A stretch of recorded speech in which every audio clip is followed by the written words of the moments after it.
The morning mist hung heavy over the countryside as Catherine stood by the bedroom window, watching the gray clouds gather in the distance. Her hands trembled slightly as she held the warm cup of tea, though the trembling had nothing to do with the cold. Today was the day they had both been dreading for months. William was downstairs. She could hear him moving around quietly in the kitchen, probably making breakfast neither of them would eat. The silence between them had grown thick over the past week, not from anger or resentment, but from the weight of knowing that words could not change what was coming. Catherine turned from the window and looked at the room they had shared for 15 years. The same blue curtains she had chosen when they first moved in together. The same wooden dresser where William kept his watch and wallet every night. The same faded photograph of their wedding day on the nightstand. Everything looked exactly as it always had, yet everything felt different now. She walked slowly to the closet and pulled out the black dress she had bought 3 weeks ago. She had hoped she would never have to wear it, but hope had been a luxury they could no longer afford. The fabric felt heavy in her hands, heavier than any dress should feel. Downstairs, William sat at the kitchen table, staring at 2 plates of untouched eggs and toast. His usually neat hair was disheveled, and his eyes showed the tiredness of someone who had not slept properly in weeks. He kept checking his phone, though he knew there would be no good news coming today. The sound of Catherine's footsteps on the stairs made him look up. When she appeared in the doorway wearing the black dress, they both knew without speaking that the moment had arrived. There was no more waiting, no more hoping for a miracle. "The car will be here in 30 minutes," William said softly, his voice barely above a whisper. Catherine nodded and sat down across from him. She picked up her fork but could not bring herself to take a bite. The food seemed to have no taste, no purpose. "Do you remember what she said last week?" Catherine asked, referring to William's mother, Eleanor, who was now lying in the hospital room they would visit one last time today. William's eyes filled with tears as he remembered. His mother had squeezed his hand with what little strength she had left and told him, "Take care of each other. That's all that matters now." Eleanor had been the heart of their family for 68 years. She had raised William as a single mother after his father died in a car accident when William was only 12. She had welcomed Catherine into the family with open arms when they started dating in college. She had been there for every important moment in their lives, from graduations to their wedding day to the birth of their own children. Now, at 68 years old, Eleanor was losing her battle with cancer. The doctors had told them yesterday that it was time to say goodbye. Catherine reached across the table and took William's hand. His fingers were cold, and she could feel them shaking slightly. They had been together through so many difficult moments in their lives, but nothing had prepared them for this. "She's not afraid," Catherine said quietly. "You know that, right? Yesterday, when I was sitting with her, she told me she was ready. She said she had lived a full life and was proud of the man you became." William squeezed Catherine's hand tighter. His mother had indeed lived a remarkable life. After his father's death, she had worked 2 jobs to support them while going to night school to become a nurse. She had sacrificed her own dreams so that William could have every opportunity she never had. She had never remarried, saying that William was all the family she needed. When Catherine came into their lives during William's junior year of college, Eleanor had been thrilled. She had often told Catherine that she had prayed for someone like her to love and care for her son. Eleanor had been the one to suggest that William propose to Catherine after they graduated. The sound of a car horn outside interrupted William's memories. Through the window, they could see a black sedan waiting in their driveway. The driver sat patiently, understanding the difficulty of the journey they were about to take. Catherine stood up first and smoothed her dress. William followed, straightening his black tie and putting on the jacket he had worn to only the most solemn occasions. They moved together toward the front door, each step feeling heavier than the last. Before opening the door, William stopped and turned to Catherine. For a moment, they just looked at each other, sharing the grief that words could not express. In that look, they both acknowledged that after today, their lives would never be the same.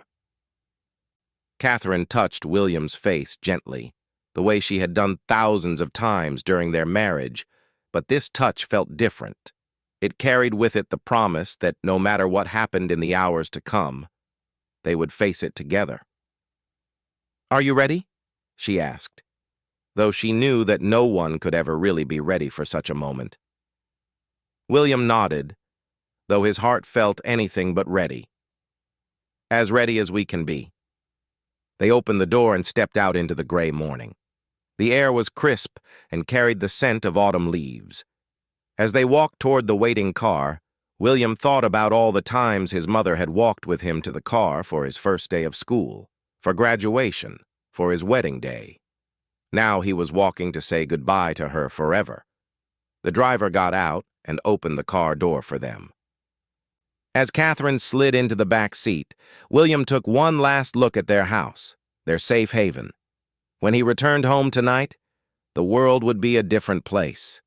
His mother would be gone, and he and Catherine would have to learn how to navigate life without the woman who had been their anchor for so many years. The hospital corridors seemed longer than usual as Catherine and William walked hand in hand toward Eleanor's room. The familiar smell of disinfectant and the soft beeping of medical equipment created a backdrop that had become all too familiar over the past 3 months. Nurses moved quietly past them, offering gentle nods of understanding.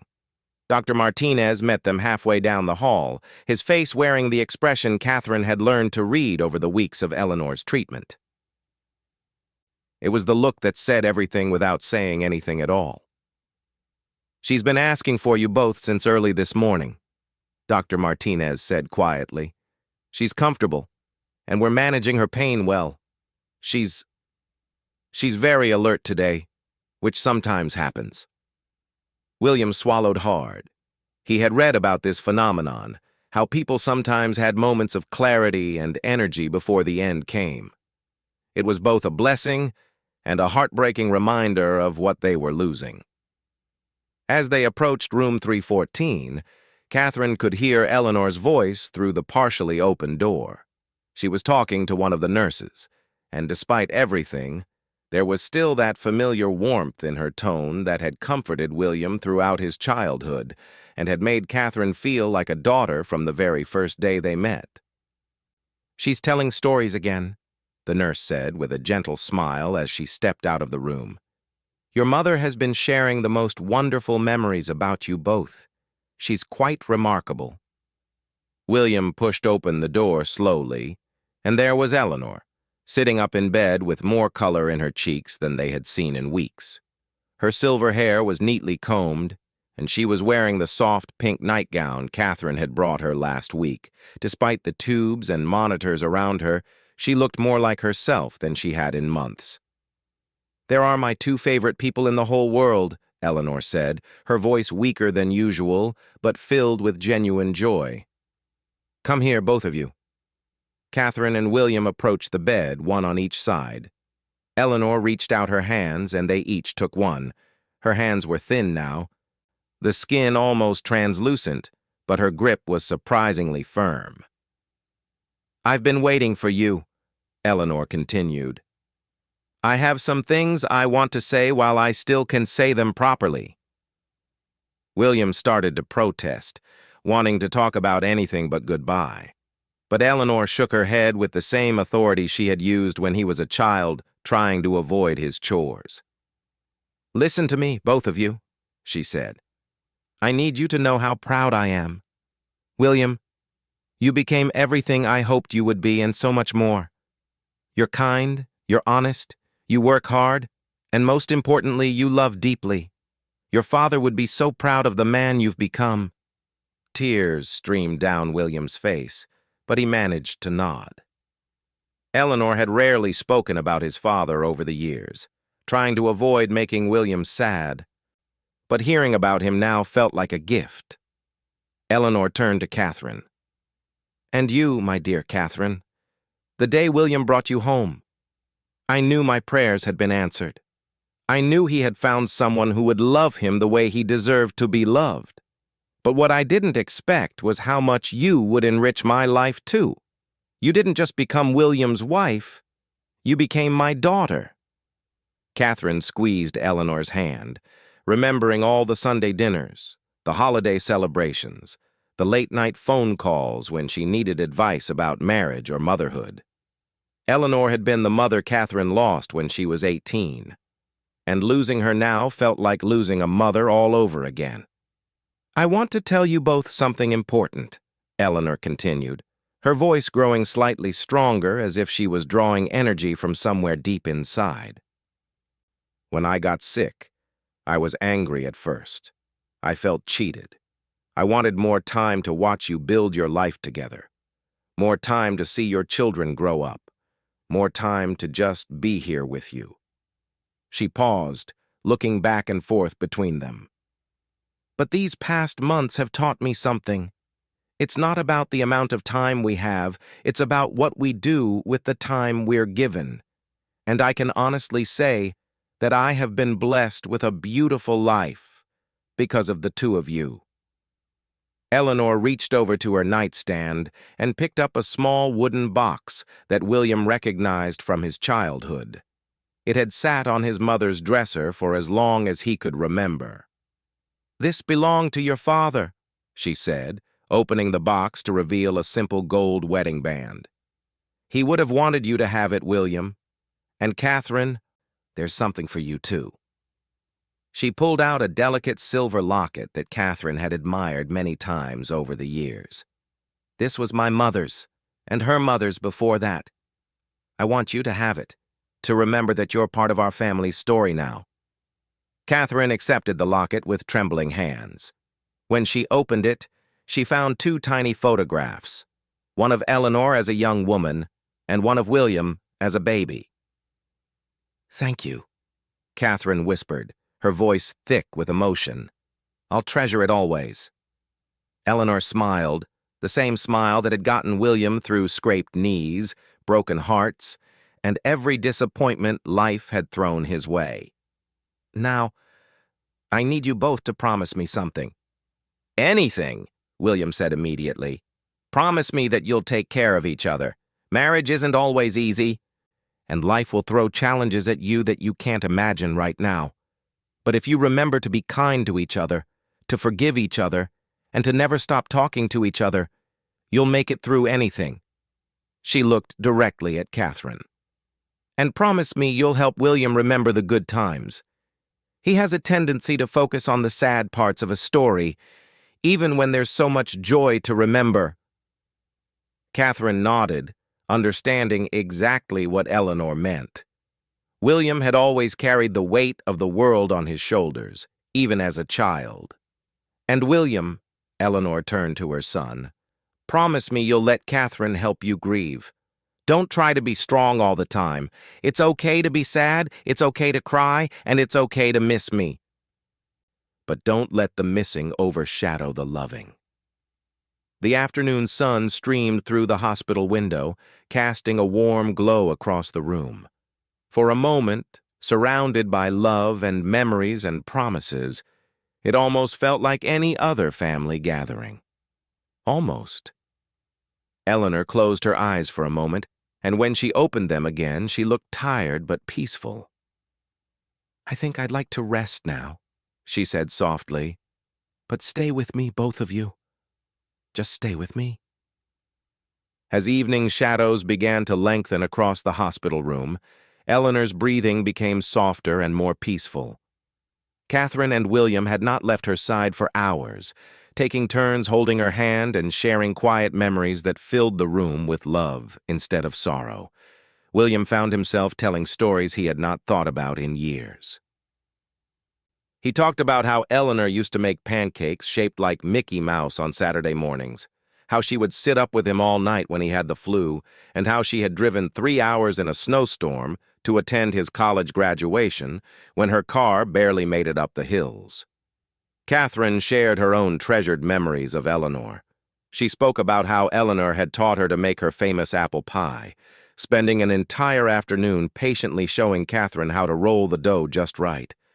She remembered how Eleanor had stayed with them for 2 weeks after their first child was born, quietly taking care of everything so Catherine could focus on learning to be a mother. "She never made me feel like an outsider," Catherine whispered to William during one of Eleanor's peaceful moments of sleep. "From the very first day, she made me feel like I belonged." William nodded, remembering how nervous Catherine had been about meeting his mother for the first time. Eleanor had immediately put her at ease by asking Catherine to help her cook dinner, saying she needed someone with fresh ideas in the kitchen. By the end of that evening, Catherine and Eleanor were laughing together like old friends. As the sun set completely, casting the room in the gentle glow of the bedside lamp, Eleanor stirred and opened her eyes one more time. She looked at Catherine and William with complete clarity and love. "My beautiful children," she said, her voice barely audible but filled with tenderness. "Thank you for giving me such a wonderful life." William leaned down and kissed his mother's forehead. "Thank you for giving me everything," he whispered back. Catherine squeezed Eleanor's hand gently. "We love you so much," she said. "We'll never forget you." Eleanor smiled one last time, a smile that seemed to hold all the love she had given and received in her 68 years. "Take care of each other," she breathed, echoing the words she had spoken so many times before. Then, as peacefully as a person could possibly leave this world, Eleanor closed her eyes and let go. The room became incredibly quiet except for the soft sound of Catherine and William crying together. They stayed with Eleanor for a long time, neither wanting to break the sacred silence that surrounded her peaceful passing. When the nurses finally came to take care of things, Catherine and William walked slowly out of the hospital into the cool night air. Neither of them spoke during the drive home. There would be time for words later, time for planning the funeral, time for calling family and friends, time for all the practical things that follow death. But right now, they both understood instinctively that they needed to simply be together in their grief. When they arrived home, their house felt different. It looked exactly the same as when they had left that morning, but everything had changed. William sat heavily on their living room couch, finally allowing himself to truly feel the weight of his loss. Catherine sat beside him and pulled him close. He buried his face in her shoulder and cried the deep, heartbroken sobs of a son who had lost his mother, his anchor, his biggest supporter. "I don't know how to do this without her," William said through his tears. Catherine held him tighter, her own tears falling silently. "We'll figure it out together," she said, remembering Eleanor's words about taking care of each other. "That's what she would want us to do." They sat together on the couch for hours, sometimes talking, sometimes crying, sometimes just sitting in comfortable silence. Catherine made tea that neither of them drank. William found himself looking at the phone, wanting to call his mother to tell her about his day, before remembering that he never would be able to do that again. "She was ready," Catherine said as the clock struck midnight. "Did you see how peaceful she looked? She wasn't afraid." William nodded, finding some comfort in that truth. His mother had faced death the same way she had faced everything else in her life, with grace and courage. She had used her final days to make sure William and Catherine knew how much they were loved and to give them the tools they would need to move forward without her. As they finally went upstairs to bed, William stopped in the hallway where family photos lined the walls. There was Eleanor holding William as a baby, Eleanor at his high school graduation, Eleanor dancing with William at his wedding, Eleanor holding their first grandchild. "Look at all the love in these pictures," Catherine said, standing beside him. "That doesn't just disappear because she's gone. That love is part of who we are now." William touched the silver locket Catherine now wore around her neck, the one that had belonged to Eleanor's mother and grandmother before her. In a way, Eleanor would always be with them, in the lessons she had taught them, in the love she had shown them, and in the strength she had given them to face whatever came next. The next morning brought phone calls to make and arrangements to plan. Friends and family began arriving to offer their support and share their own memories of Eleanor. The house filled with food and flowers and stories about the remarkable woman who had touched so many lives. Throughout it all, Catherine and William stayed close to each other, just as Eleanor had asked them to do. When William felt overwhelmed by the funeral planning, Catherine stepped in to handle the details. When Catherine broke down while going through Eleanor's personal belongings, William held her and reminded her that Eleanor would want them to keep the memories that brought joy, not just the ones that brought tears. In the days and weeks that followed, they would learn to navigate their new reality. They would discover that grief comes in waves, sometimes gentle and sometimes overwhelming. They would find that talking about Eleanor, sharing funny stories and treasured memories, helped heal the ache of missing her. Most importantly, they would learn that Eleanor's final gift to them was not just her love, but her wisdom about how to love each other through the hardest times life could bring. In taking care of each other, they were honoring her memory in the most beautiful way possible.